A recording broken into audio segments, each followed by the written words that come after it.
Spine में बहुत सारी बीमारियां होती है और उसमें स्पाइनल ट्यूबरक्लोसिस खास करके हम लोग के बिहार में बहुत ही कॉमन है। इसके बहुत सारे कारण हैं, रहन सहन, लाइफस्टाइल, इकोनॉमिकल स्टेटस। 4 कंडीशन आप निश्चित तौर पे समझ लें जिसमें आपको हर हालत में एक स्पाइन सर्जन के पास आना है।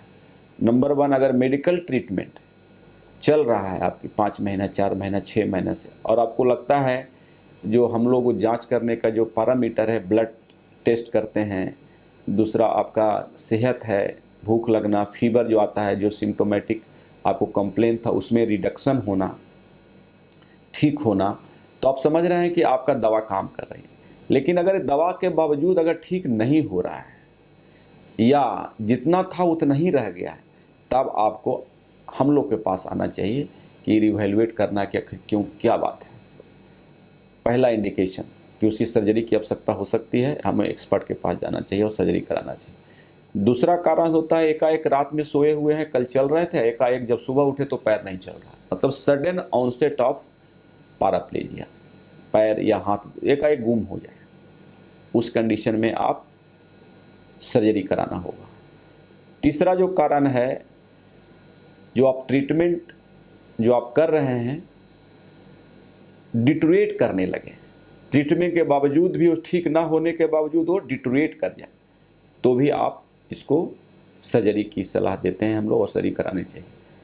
कभी कभी ऐसा होता है कि पैर भी ठीक है, सारे पावर भी हैं, सेंसेशन भी हैं, लेकिन इतना ज़्यादा दर्द है, पेन है कि हम चल नहीं पा रहे हैं। इसका मेन वजह है कि आपके टीबी के वजह से आपकी हड्डियां कमज़ोर हुई है, और जब चलते हैं जो वेट लेते हैं पूरे स्पाइन में ऊपर से नीचे तक जो वेट आता है, ये लोड नहीं ले रहा है।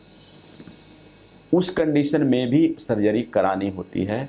उसको हम लोग ऊपर से नीचे तक फिक्स करके जो कॉर्ड है उसको डिकम्प्रेस कर देते हैं, उसको फ्री कर देते हैं और उसकी पेन ख़त्म हो जाएगी और ये नेचुरल हीलिंग हो जाएगा, बोन फ्यूज कर जाता है, फिर आप नॉर्मल जैसे आप ज़िंदगी व्यतीत करते थे पूर्णतः नॉर्मल हो जाएंगे। तो बहुत सारे मिथ हैं, बहुत सारे धारणाएं लोगों के बीच में हैं।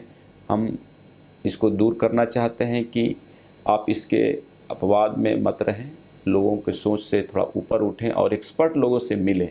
इसका इलाज बहुत ही कारगर है और आज के दिनों में टीबी अगर आप समझ सकते हैं तो ये बहुत ही आसान इलाज है और ये सक्सेसफुल इलाज है, इसलिए सब लोगों को कराना चाहिए। और ख़ास करके हम लोगों के बिहार में जो स्थितियां हैं उसे अवेयरनेस भी होना चाहिए लोगों में कि स्पाइन का सर्जरी बहुत ही सक्सेसफुल है। इस धारणा से दूर रहें कि स्पाइन की सर्जरी करने से वो ख़राब हो जाती है। बहुत सारे आजकल हम लोग यंगस्टर भी आते हैं, इसको ट्यूबरकुलोसिस होता है, बच्चों में ट्यूबरकुलोसिस हो रहा है, तो लोगों को लगता है कि अगर 10 साल का बच्चा है और अगर उसको पैर कमज़ोर हो रहा है या हाथ में ताकत कम हो रही है तो मैं बच्चा को सर्जरी कैसे करा सकता हूँ। ऐसी कोई बात नहीं होती है। अगर वो सर्जरी का इंडिकेशन बनता है तो सर्जरी बेहिचक कराएं, इसमें कहीं भी संकोच ना करें। अगर आप सर्जरी नहीं कराएंगे तो जो सिचुएशन आएंगे बहुत ही ख़राब होगा और फिर आप कहीं भी जाएंगे आपकी सर्जरी संभव नहीं। तीसरी बात होती है लोगों को जो डर लगता है कि स्पाइन की सर्जरी बहुत महंगी होती है। ऑफ कोर्स महंगी इसलिए होती है कि इतने ज़्यादा टूल्स आ गए आज के दिनों में सर्जरी के, और इसकी वजह से भी जो सक्सेस रेट है बहुत हाई है। पहले के आज से 20 साल पहले इतने इंस्ट्रूमेंटेशन नहीं थे, इस कारण से भी लोगों को प्रॉब्लम होता होगा, लेकिन आज बहुत ही अच्छा ट्रीटमेंट है और हम समझते हैं कि सब लोगों को स्पाइन से रिलेटेड जितने भी प्रॉब्लम है एक बार एक्सपर्ट से ज़रूर दिखाना चाहिए और ये सक्सेसफुल ट्रीटमेंट है और इसमें कहीं भी संकोच की ज़रूरत नहीं है। आप इलाज कराएं और अच्छे से ट्रीटमेंट इसका होता है और सक्सेसफुल ट्रीटमेंट है।